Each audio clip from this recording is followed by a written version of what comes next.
sure I have enough. I made 32, and that looks like it'd be sufficient. So pass this around. We could go both ways. And these are to keep. Pardon? To keep, right? Yes, this is a resource for you. Both sides. We're going to discuss that. Notice my title: Biplane Rigging Made Simple. And then a second resource sheet for you that I prepared is biplane glossary chart, which I think, although most of you would know these terms and know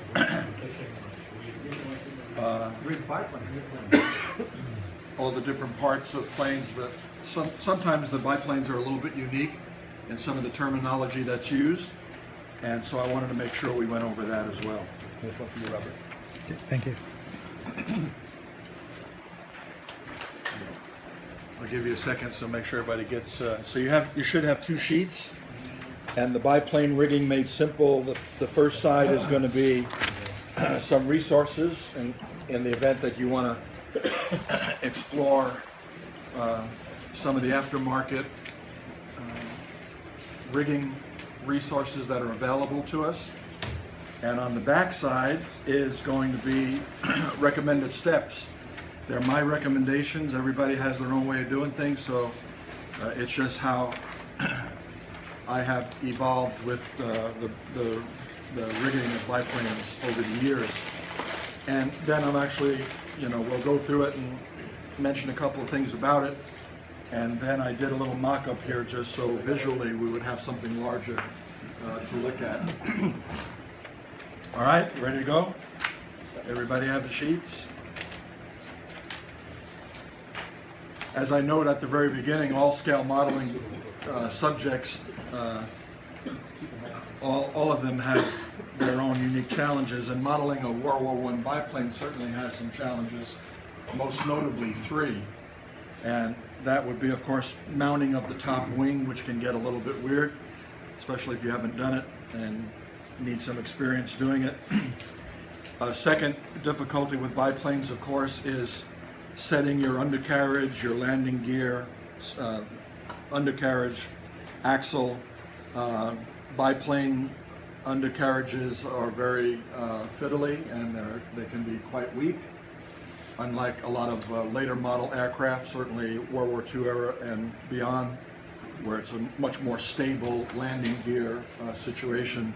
Biplanes can be, they can be a little bit complicated, so you have to be very careful.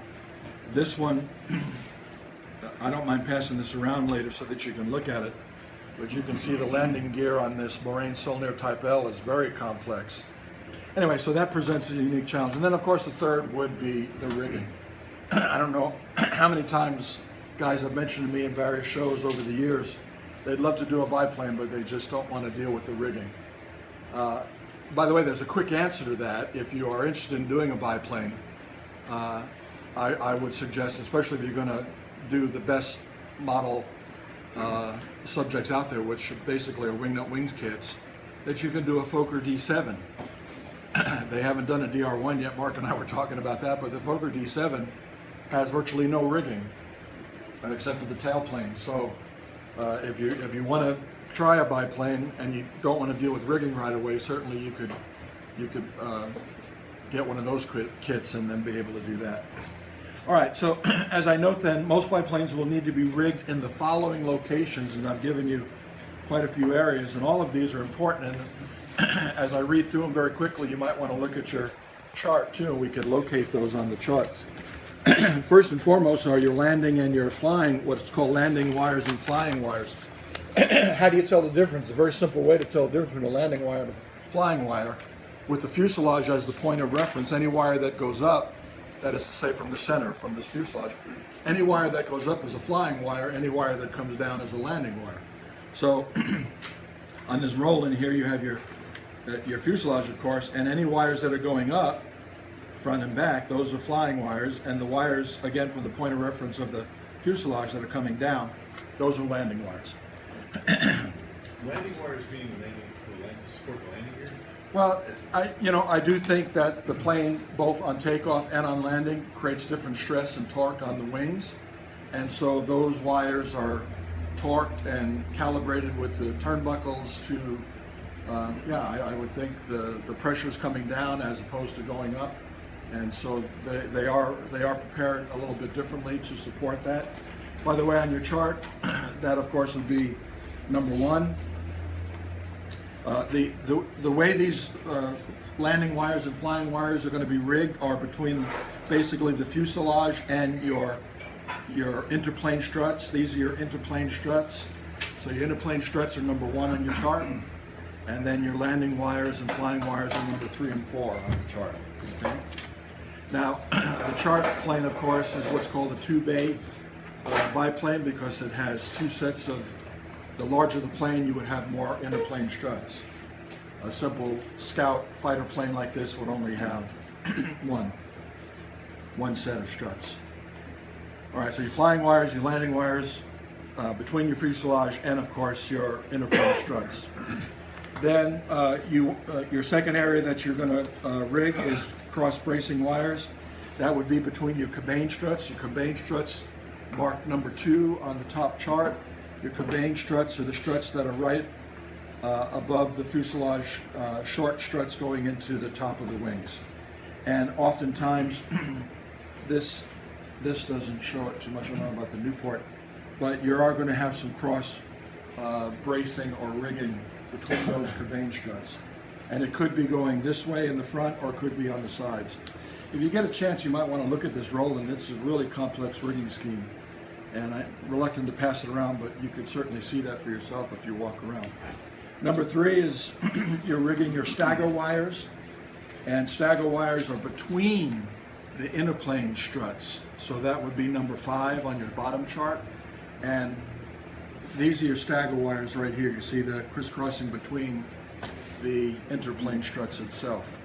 Stagger is the term that's used with respect to the alignment of the top wing and the bottom wing. Most always the top wing is a little bit forward of the bottom wing. The stagger therefore is forward, as on all of these. That's of course a monoplane. But there was, what is it, the Dolphin, one of the more well-known planes. The stagger is reverse. And it's really odd looking when you look at it from the side, with the bottom wing more forward than the top wing. So that's stagger. A fourth area of rigging would be what's called drag wires. Not all planes had drag wires. In other words, the Roland doesn't, but this little 48 scale Albatross does. And a drag wire usually is somewhere from the nose of the biplane, somewhere in the front of the biplane, and is usually brought out to the interplane struts in the front. So that's called a drag wire. The next is elevator and rudder control wires, and that would be on the tailplane. And sometimes your ailerons, a lot of kits provide that for you.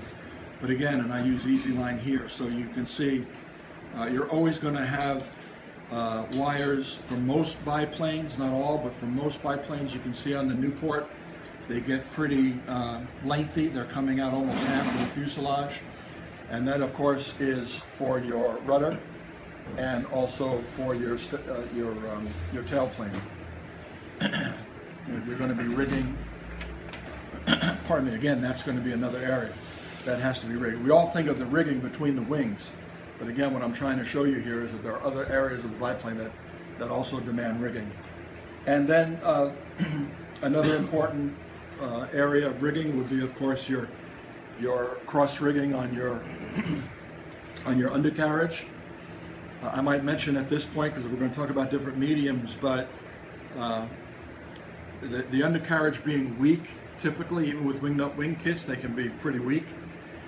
So I use Easy Line almost always for my rigging, the elastic line. So it's not putting any tension on these joints. But for my undercarriage, I will use guitar string, which you can buy these. You can actually get any kind of little lengths of nice little metal aluminum wire, and then I will glue that point to point. And once you do that, that does add a degree of stability to the undercarriage as well. So it serves a good purpose. It gives you a nice stable undercarriage. And then One other place for rigging, if you're really going to get serious about it and you're interested in really doing something that judges might be looking for, and that would be rigging inside the cockpit. The framing inside the cockpit has cross rigging as well. So you could see some here if you look down, but I figured you wouldn't be close enough to do that, so I just printed that out, someone building something here. And the process is very similar, and I would use, again, you know, something small and glue it point to point, or actually go ahead and just do nice little lengths of easy line, drill yourself a little hole and wrap it in and glue it off, and you have some nice looking rigging. You could paint it, you could take a silver Sharpie and go over it, make it look a little bit more silver. I don't usually do that. Like this is just the black easy line on my Newport, and judges don't seem to mind it. It's done well in all the contests that I put it in. All right, so that's all the different areas where you would want to be rigging a biplane. Recommended tools and supplies for rigging, of course, you know, your hobby knife, your snips.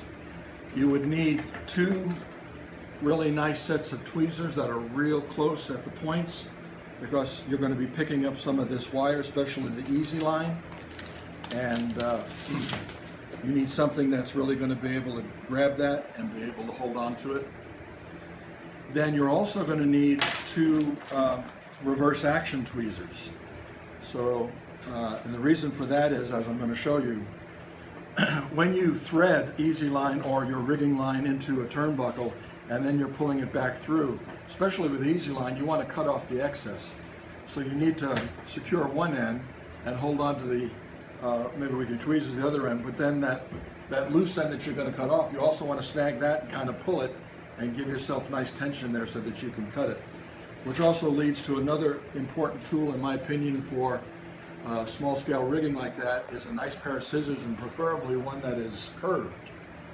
The reason why this curve helps is as you're pulling on that line, especially if you're doing it, you know, when you have it on the wing and you're going to pull that excess, be able to put that scissor there with the curve helps you avoid cutting through both lines, which I've done a few times, and that really is irritating. So you can use, you know, you're not going to use big scissors. You want a very nice. I'm sure most of you guys have scissors like this, but if you can find these everywhere. Get these nice little curved scissors, and they work really well. You want to obviously your pin vise. I wouldn't go much higher than 75, and this is to drill your pilot holes, and I'll demonstrate that in a moment, to receive the eyelets that you're going to create. That's going to receive one end of your rigging. A common mistake I see some guys making in some of the shows and online is that they're putting turnbuckles at both ends of the line, and you don't do that. The turnbuckle only went on one end, usually the bottom wing end, and the top end was just looped into a tensioner or a fastener and then secured. So you can replicate that. So don't put turnbuckles at both ends of the same wire, the flying wire or the landing wire. So you're going to need to put some eyelets in there, and that's where you need your drill. Small snips. I recommend getting a sticky mat, especially when you're creating these eyelets as well as the turnbuckles. I did a couple just last night, some of these nice little eyelets, and then of course your gas patch turnbuckles. I know you can't see that here, but sticky mat helps because they're going to drop, they're going to fling off of your thing, and of course the sticky mat wouldn't help that anyway. And as you know, these little things go into the netherworld. They go into that parallel universe, and we never find them again. Where did you find the sticky mat? These I've had different ones over the years, but I think I got this at Hobbycraft. You know where you go to get these is in the aisles that, especially all the women go for their little jewelry and their beads and jewelry making. That's where you can get these nice. They're actually called bead mats, is what they're called. They're sticky mats. What's the substance that's on it? Pardon? What is the substance that's on it? Well, like I said, I've already created a couple of eyelets that I'm laying here. What makes it tacky? Yeah. Oh, I'm sorry. I thought you what was on there. Boy, I don't know. I mean, it's it's just nice and tacky. It's not a big deal. But you can get them Some anywhere. type of rubber Michael's, Hobby Lobby, And, maybe Joann's, places like that that you talked about. I don't know about Joann's, but Michael's and Hobby Lobby. So that's all it is. But I tell you what, that's a lifesaver when you're just doing a couple of small things and they're right in front of you. And just keep them on the mat and then pick them off your mat when you're ready to utilize it. Right, you're gonna want to be able to create soft wire eyelets. So I have a number of different types of wire. This one again is from Michael's. It's very simple, nice small scale. why soft? About Why soft? I'm going to show you. Oh. This is for the eyelet, Jim, not for the rigging. And I'll show you why you want soft wire in just a moment. I can actually show you now. To create the eyelet that's going to receive one end of your rigging wire, for me, preferably the bottom of the top wing, and I'll show you that. So I'm replicating that here just so you can see it. So these would be the eyelets that you're going to create. Okay, this is your top wing. And even before I mount the top wing, I'm going to make sure I drill my pilot holes and I'm going to put my eyelets in there. Get it all ready before I start rigging. I might mention, we'll see that on the backside, you got to have a plan. You really do. When you're, maybe even before you start building the biplane, go over the rigging chart. Not all companies provide a nice rigging chart. Wingnut Wings usually does. It's color coded. But regardless of that, if you know a little bit about the issue, you're going to want to be able to make sure you have an idea of, okay, I'm going to want pilot holes down here at the base of where this interplane strut is and all the corresponding holes, crisscrossing all of that. Drill all of those holes, get them all just a small indentation. Wingnut Wings actually drills the holes for you in their kits. I sometimes would go ahead and ream that out, just make it a little bit bigger. But they're going to be there. So anyway, to answer Jim's question, why soft wire? You're going to create your own eyelets, and so I came up with this little tool. You're going to want some kind of a little hook. And don't forget, depending on the size of the eyelet that you want, the inside diameter of the eyelet, it's not going to get any smaller than what you hook it onto. And you want something very small. So I found this somewhere, and it was actually connected, and I actually cut that out and created my own little hooks, and I've got two different sizes. And so what you're going to do is you're just going to hook it, and some guys grab it with pliers. I just use my thumbnail and give it a little pressure, and now you're just going to twirl it. That's why you need the soft wire, okay? And just about 3 or 4 twirls, and then get it. Are you guys seeing that? Mm-hmm. And so then, obviously the reason why it's open is so you can get it off. And so then you take it off, and then I leave maybe 1 millimeter, certainly not much more than 2 millimeters, and that's what's going to go in my pilot hole, leaving only that nice little top circle. So then I'm going to just snip it off right over my bead mat and let it drop right there so I don't lose it. And see, it stayed on my pliers right there. So there it is. So, I don't know, I mean, I know you can't see this, but, You getting all this, Robert? but, Need ultra zoom. but my point is, if you look at this, the round circle is just perfect because I have this nice little round tool and I just cinched it right down to that, and then I cut it off, and now this is ready to go into my wing. The average biplane, you're going to need about 20 of these, 18 to 20. It's mostly your upper and lower wing and your fuselage. Very rarely will you need eyelets for your tailplane. So it's going to, if we didn't have that special little tool you got, what would you suggest? A you know, needle? Like a needle, sewing needle? you could get a paper clip. You know how the paper clip is round? Yeah, And but just the kind of paper chop clip's that small and give enough yourself a diameter. nice little thing. Just anything that you can simply wrap a piece of wire around and then turn it. But you have to be able to pull it off without disrupting the nice circle, and then that's all. So that's the same technique I use to make the cords that you see on like modern radios. Mhm. I use brass wires. So you don't have those idea. I just use a brass wire. You can get them different diameters. You make different eyelet diameters. So you just grab the wire and the solder wire with your finger, and then like Joe showed, just loop Yeah. it. And it's Just something works. that you can, just something that you can twist and loop. The advantage of brass wire, if you need different sizes. You see this this guitar string, this guitar wire on the undercarriage here. You can't bend that into an eyelet. It's got to be something pliable. It's got to be something soft that you can create your eyelet with. Now, why do you make your own as opposed to using like the gas patch irons? I don't like the gas patch eyelets, which is actually kind of new for them. They didn't. How many of you guys have heard? I'm sure you have, Mark. Bob's Buckles in the UK, and he's made a business out of these two little tubes and these wire eyelets, which are beautiful. He's got to mass produce those somehow. I don't know how he does it, but they're really small. But that's all he's doing. And then years ago, guys who were rigging biplanes would, pretty much get these two little tubes plus the eyelet from Bob's Buckles. You put the eyelet into his tube, and that was to simulate the turnbuckle.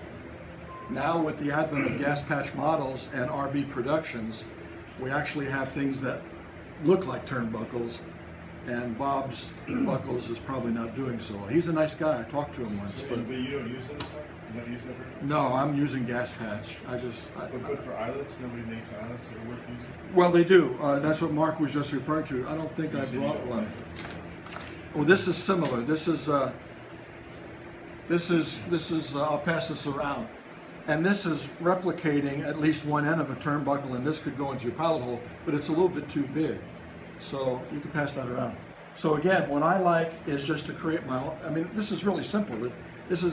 It hardly takes any time at all. You can make 20 in a half hour, or 15, 20 minutes, and it's cheap. I mean, that costs nothing, and you come up with your own little tool, and you can make. I always make more than I need for the particular build I'm working on, because invariably you're going to lose one or two, and then because I've planned out where they're going to go, I've drilled my pilot holes, and then you just pick these up and put them in the hole. And I have a little CA. By the way, I don't know if you ever use this as a little tip, but I'm always looking for a platform for putting a little bead of CA glue somewhere. And so I just started saving the bottle tops from all my water bottles, and you just put a little bit on there, and then with your whatever tool you use to pick up your glue. But anyway, so I would take the eyelet where the tweezers is kind of like in the circle of the eyelet, exposing the little stem, the 1 or 2 millimeter stem, and I just hit that with the super glue, and then just put it into my wing, and bam, it's done. It goes down into that nice little hole that you drilled, and then set it aside. You've got your top wing with all your eyelets in there. Does it matter which way those eyelets? It doesn't really. I usually do it like that, though. I keep them kind of perpendicular with the plane. It could go like that, but I think it's going to look, because your line is coming this way. So that means, and especially when you glue it, that you don't glue it to the eyelet. As I'm going to show you, you're going to loop your easy line through there, and then come back through with a collar, and just glue the collar. And so that easy line then can move on this eyelet if it has to. And it would look better this way than if I had it turned that way. You all get that? I mean, that's just cosmetic, but I do think it's functional to keep it that way as well. All right, so where are we? Real quick, I don't want to take too much time with this, but the bottom section. Oh, I was mentioning. I didn't get to turnbuckles. Yeah, software. All right, so now in World War I modeling, we have a lot of options with turnbuckles, as I mentioned. So here are some gas patch models. I'll pass these around. You can look at it. I prefer Type A. Type A turnbuckle has the. This kind of gets to what Jim was talking about. It already has an eyelet stem on the turnbuckle, but this is good for the bottom, not for the top, because again, we're not putting a turnbuckle at the top. That's why you need the eyelet. So this one, and there's about 30 to a fret with these, so They're a little bit pricey, but when you get 30, that's almost 2 biplanes. And again, you're going to break these off. I have some here, and you're going to pick that up. It's already got the stem on it. I'm going to put a little glue on it. This is already going to be rigged, by the way. I'll show you that in a minute. And then that's going to go in the bottom here. Okay. So take a look at this one, and you can see what I'm talking about. So it has a stem at one end. That's going to go into your wing, and it has an open circle at the other end. That's going to receive your rigging material. Type C is simply open at both ends. And by the way, these come in 32nd scale and 48 scale. So for instance, the Albatross D5 here has 48 scale. There's also turnbuckles that are made by RB Productions, and they're photo etch. And I'll pass this around, but if you're interested, look at this Marine Saulnier, which is very complex rigging, especially inline turnbuckles. And those are not gas patch, those are these photo etch. And what it is a flat piece that you cut out one end, fold it over, and the other end you fold it under, and it gives it a little bolt. And then it has this tiny little stem that you fold in half and loop it through one end, and that's going to be like on that Type A that has the stub that you glue into your wing. So if you're interested, I'll just pass that around too, you can see it. Now, this RB Productions says it's 32nd scale. I think it's under scale. So this Type L is a 48 scale plane, and I use the 32nd scale turnbuckle with it, and I think it's the perfect size for it. So I do think they're a little bit undersized, for whatever that's worth to you. Another critical little piece of material that you're going to need is a collar. And we can use little aluminum metal tubing. It's got to be very small, but then you got to cut it. So over the years, I've been trying to find something that I could work with a lot easier than having to actually have hollow metal tubing. And what I'm talking about is the collar that you're going to have to use. Let's just say this is my rigging line. So there's my turnbuckle. I've already threaded it, and I put the collar up and glued it. Then later, when I'm putting this in, I need the collar again after I loop it into my eyelet to come back through this collar and then cinch it up and glue it. And then that access is what I was talking about earlier about cutting that off.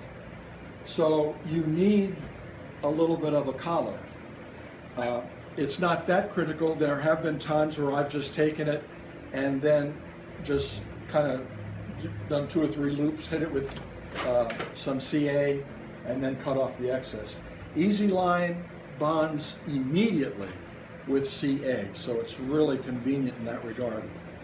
Having said that, I've tried to find something that was real usable as a collar, and not having to get out, a saw and those little things and be able to cut all these little pieces of metal.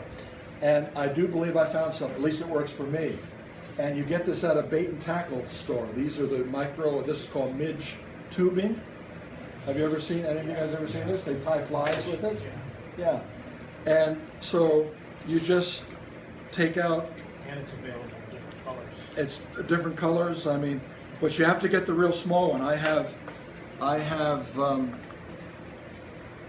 numerous sizes here. You can see them. And they're all probably a little too big. But this one is called Midge Tubing Brown. And as you can see, it's perfect. And what's good about this is, again, I just need to know what exactly on that. I'm going to cut just about a millimeter or 2, just like that. And what's good about this is that this is going to receive your small easy line both ways. In other words, going through it one way and then coming back another way. And you can do that. You can see it. You can try it right now. How easy is that? Pardon? How easy is that? Going back the second way. How is it? How easy is it? It takes a little steady hand and just keep trying until you finally get it into the hole. That's what she said. It's a real good magnification. Yeah, see? Go ahead, So I'm Sam. trying to do this without my glasses. Anyway, to save time, so I don't take too much time away from Derek too, but you can see what I'm going to do here, and I'm going to demonstrate on the bigger one anyway. So here's my little length of easy line, and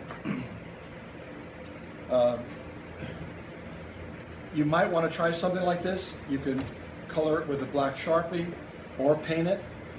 It's just a nice little rubbery tubing. Some guys like to try, they like to do, I've seen this on the internet and I have not had any success with it. They take Q-tips, the ones that are the plastic and they're hollow, and like when you stretch through, they heat it and then they pull it and they create a nice little thinner tube than that. And I've tried it and I've cut it and I've looked at it and I've never got one yet that was round. It just distorts it. It distorts it too much when you pull it. So I said, heck with that. Like I said, this is perfect. You could pass that around. You can look at it too. So I swear by that right now. I'm using those, that midge, and there's a neat fishing bait and tackle shop right there on Orange Star. Oh, Magnolia, yeah, Orange Star and Magnolia. Yeah, right that's there. like the best fly fishing store. Yeah, in it's Orange County. amazing, and I went in there. That's why I started. I'm gonna buy this one. I'm gonna buy that one. I bought about 5 or 6 of them. But the best one in terms of diameter for your typical scale biplane 48 and 32 and sometimes even 48 is the one that I'm passing around. Okay, again in terms of some media right here, medium. So your rigging line is easy line. That's what I use almost exclusively. A monofilament line, a thread. Mark has got a nice line over there on his E3. You want a thin wire, so you can get something like the 14 gauge guitar string. You can see that comes out pretty nice. The problem with this, you can't use too much of a length on this because it's gonna be curved. It has to be really short. If it's short, it'll hold a nice straight line. You know how to straighten it? You know how to straighten it? How? Clamp it in a vise, whatever length, and put a pair of pliers like vice grips on one end, the twist other it? end, and twist it, Ah, interesting. and it'll straighten. I've actually clamped them and hung them with weights to try and No, get that them won't to. do it. Yeah. It's the twist. Yeah. For some reason, when you twist it, it straightens it out. The next thing I mentioned, that rigging line, how many of you guys have seen Wonder Wire? So this is Wonder Wire and this is ceramic. So all you need to do to cut it is just snip it with your hobby knife. And Wonder Wire comes in 10-foot lengths, and if I took this out of the bag, it would just go straight as an arrow, basically. And so I go ahead and cut them. I go ahead and cut them in certain lengths. Whoop, those are coming out. But what you want to use Wonder Wire for is if you're going to use maybe a 72nd scale plane or 48 scale, and you're going to simulate rigging by gluing point to point. But Wonder Wire is a ceramic line, and I'll pass that around too. And it's really good. And I noticed on the sheet that I provided for you, and Mark was asking about it, you can only get this from calling these people. They're in Vermont. Precision Enterprises Limited. They're going to take your credit card information over the phone, and that's it. So it's the only way to get it. You can't get it online. And so that's Wonder Wire. Turnbuckles, you have Gas Patch, we talked about that, RB Productions. There are some other ones I notice online now, Profi Modeler tensioners, and Brigham World War I turnbuckles, and of course Bob buckles. And then your tubing, you could use any kind of nickel, silver, aluminum micro tubing. Albion Hobbies, of course, is very popular with modelers, and you can get that really fine metal tubing. The fishing line tubing, the midge tubing is what I use, and then some guys like to do stretch plastic Q-tips, but I've never had any success with them or that. Okay, the other side of the sheet real quick. here's my steps in rigging, now that we've gone through that. Again, number one, plan your rigging scheme. How much rigging are you going to do? What type of lines? What are you going to use? What type of turnbuckles? Drill all your pilot holes. Make enough eyelets for the rigging plus some extras because you're invariably going to lose one. And then, of course, cut enough of your collars, your tubing for your collars. And so on my little bead mat, you can see I have turnbuckles, I have eyelets, and I have my collars all ready to go. And I would get that all set up. Go ahead and start building your plane. When you're ready for your eyelets for your top wing, you're going to turn your ring over. You already know where your struts, your cabane struts, and your interplane struts are going to go. And so, just a little bit off of those. The rigging lines did not go into the struts; they went into the wing just short of the strut. So again, it would be something like that. All right. Go ahead and get all those set up. Glue them in place. Make sure that you understand you're only doing that for the top wing. Your eyelets are going in your top wing because your turnbuckle with the Reezy line on it is going to go in your bottom wing. The other thing I would do in my planning is I would go ahead and get my turnbuckles that I'm going to use, the amount that I need for the bottom, and I'd go ahead and rig those turnbuckles, hit them with the crazy glue, with the super glue, and then be done with them, and then just have 10 or 12 of them with the rigging already in place, just laying off to the side, ready for later when I'm going to mount them into my bottom wing. So you could do all of that even before you build the plane, basically. So then I say, of course, number 3, thread the easy line into the tube collar and through the gas patch type C turnbuckle, and then back into the tube. And so that is what I was demonstrating here, and I'll show you that when we do the larger line. Once the bottom wing has been installed, with a pair of tweezers, glue each turnbuckle post into the pilot hole, and be sure you create the proper angle for connecting the line to its opposite end. All right, so if we're going to replicate that. Stupid question, but you're doing this with everything pre-painted, right? Yes, good question, Derek. If my model was here, my fuselage would be painted, my wings would be painted. I'm not doing any rigging until everything is painted.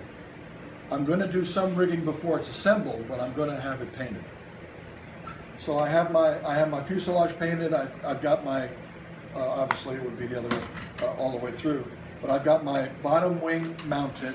Not worrying about mounting the top wing right now, but I want to be able to get my turnbuckles into the bottom wing. All I've done with this is the eyelets. No lines to this yet, right? So I replicated that with these. Let's just make believe these are the turnbuckles with the line that I've already created. I kind of looped this again because I didn't want to glue this, so that's just how much line do you use? How much to stretch? Oh, well, you'll see that pretty readily, Jim.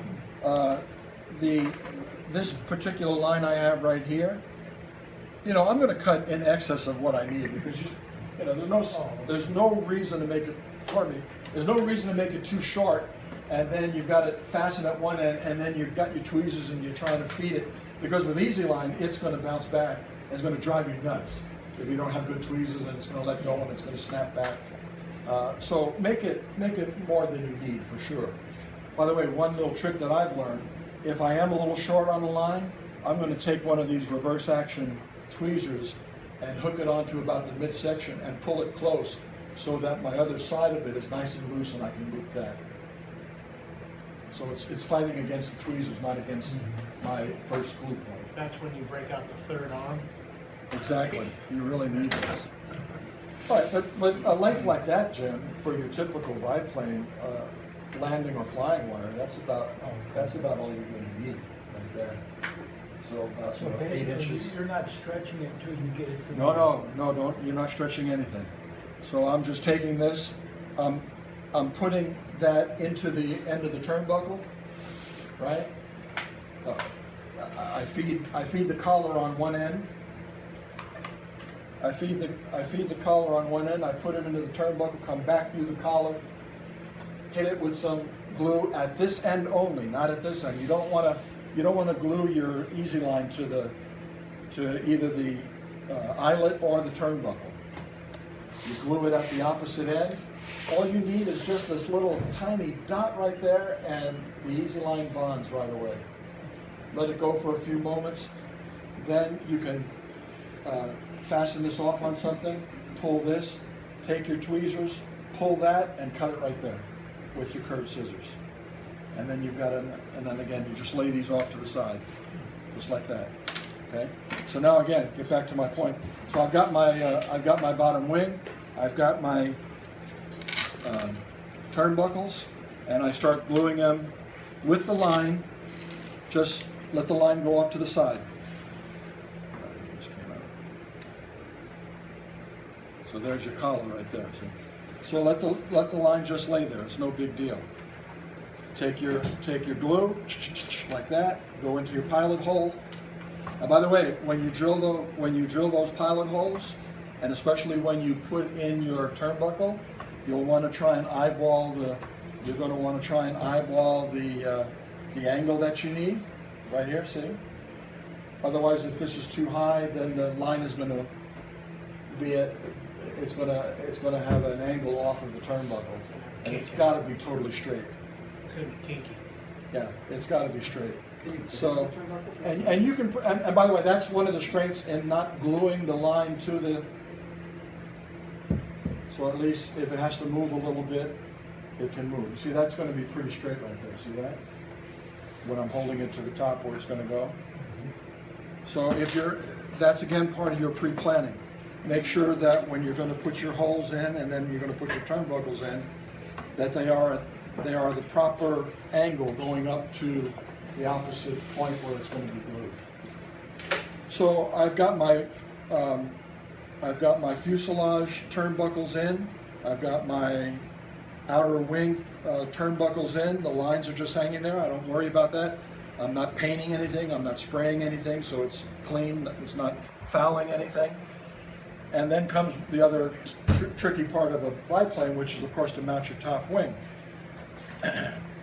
That's going to be personal preference on your part. Some guys start with the cabane struts and get those secured, and then work your way out to the inner plane struts. Some guys start at the inner plane struts and then work their way into the cabane struts. That's just something you're going to have to figure out on your own. But at some point, you want to make sure that you've got your wing mounted. Now you're ready to do the second part of your rigging. I usually do it upside down. I have a little styrofoam jig that I can lay the plane down upside down, which reminds me, and I do have it on the sheet, if you're rigging a plane that has a Lewis gun with a Forster mount or some kind of radiator apparatus, you can install all of that after you do your rigging, so you just have a nice clean flat top wing if you're turning it over and holding. I wouldn't put the propeller on yet. I even make mention of that here on my sheet.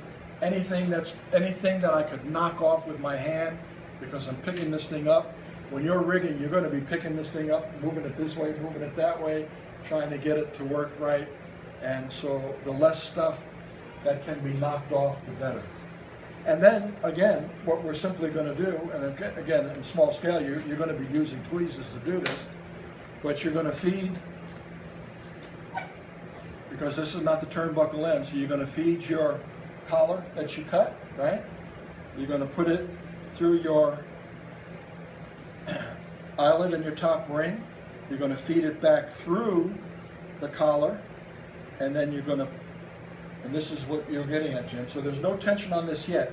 Now I'm going to start bringing a little tension to it. Because you don't want, even Easy Line, you don't want it so loose or it's going to be floppy looking. But the thing I like about Easy Line is it doesn't put any torque on the wing. Sometimes monofilament, years ago, we would pull out monofilament. I saw guys that, they get up in the next morning after they did that plane and the whole wing had collapsed because they just put too much torque on it. So that's why I like Easy Line, because it's so forgiving. Not only does it not put any torque on the joint of your top wing to your fuselage end or your bottom wing, but later on when you're all thumbs and you hit something, you know, if you did a wonder wire or a metal line point to point, you could knock that loose and then you have to start over again. Easy Line is very forgiving in that regard.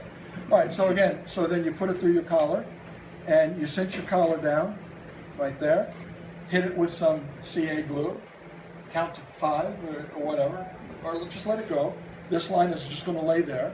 Sometimes I just do them all and just leave the lines like that. Then I'll go back and cut them all off at one time. See? Have you ever had Easy Line over the years lose its elasticity? I haven't. Become slack? I haven't. I don't know the shelf life of Easy Line, but since I've been doing this, it's certainly not stressing that at all. I haven't heard of anything about Easy Line.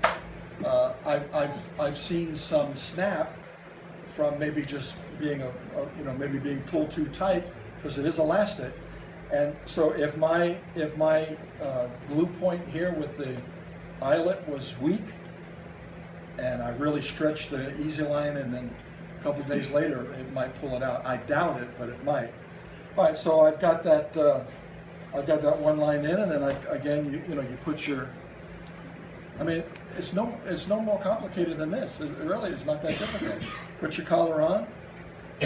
It's nice to do it this size, but when you're doing it with tweezers, it's a whole different ballgame. But then again, you just pull it and then cinch it down. Again, don't glue it here. If you can help it, don't glue it to where it's going to hit your either your turnbuckle or your eyelet.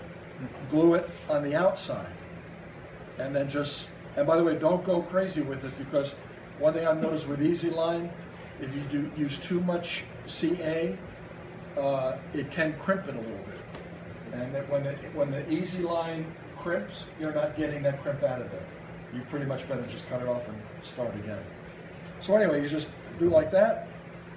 Of course, I'm not gluing this, and so it might give a little bit. And there's my rigging. So then later on, I'm going to come along with my scissors.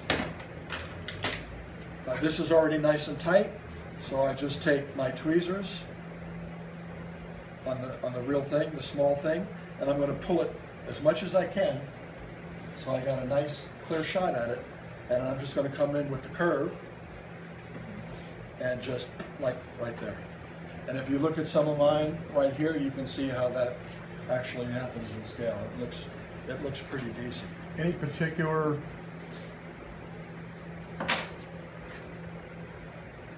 you've got one that comes from the outer wing to the inner part of the wing. Again, that's part of your one planning. that comes from the outer It's a wing good, I know to what the, you're, I know to what the you're fuselage. saying.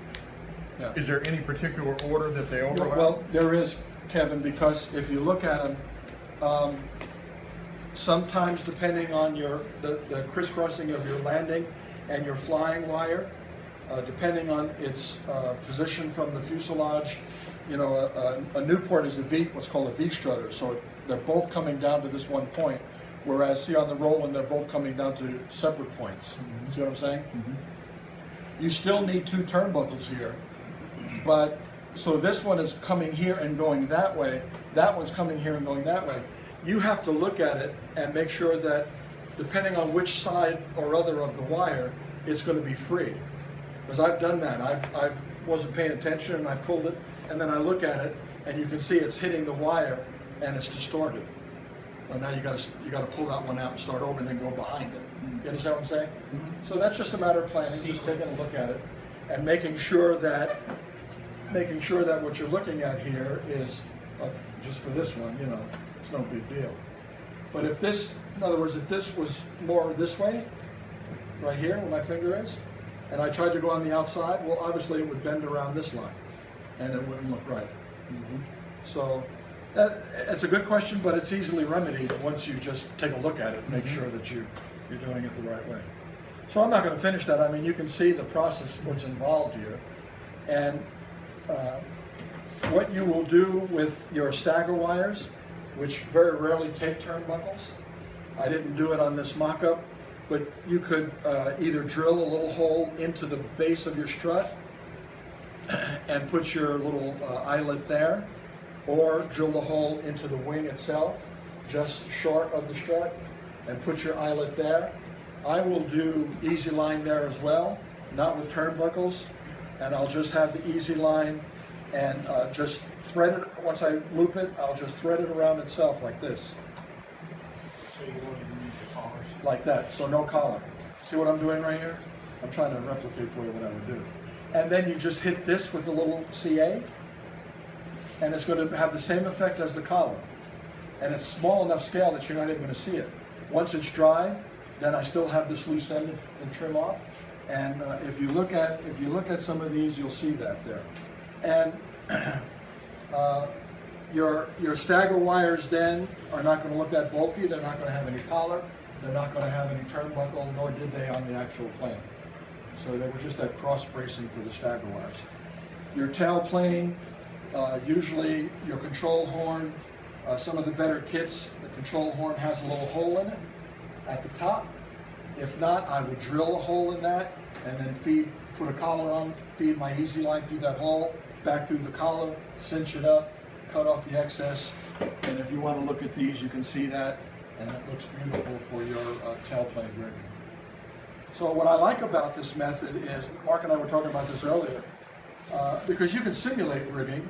You know, you could take a nice length of wonder wire, especially for smaller scale kits, and put some white glue here, or gator glue is what I would use for wonder wire, and glue it there, and then glue it down there, and then get a little piece of photo etch or something and glue it on there, make it look like a turnbuckle.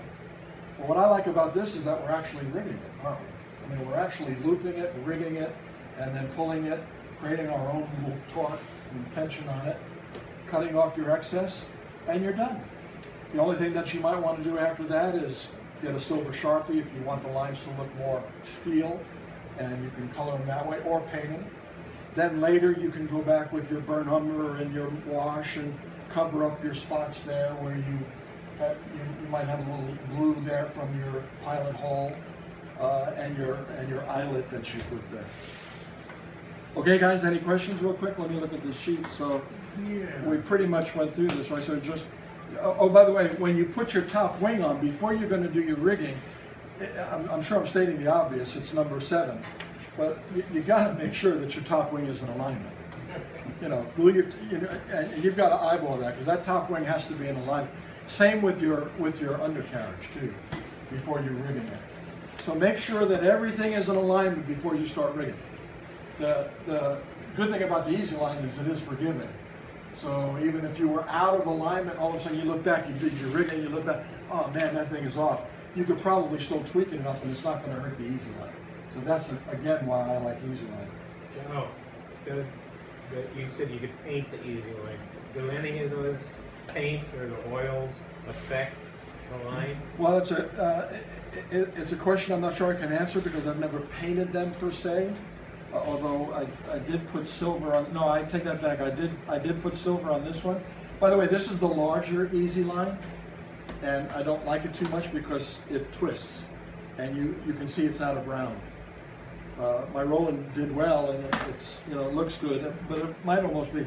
You can see the difference between this easy line and that easy line. This is the smaller, this is the larger. But Rich, if you notice, I went ahead and painted that silver. I think the best thing to use if you're going to color it are the silver Sharpies. You don't have to worry about paint, you don't have to worry about paintbrush. That silver Sharpie just goes right on it and colors it very nicely.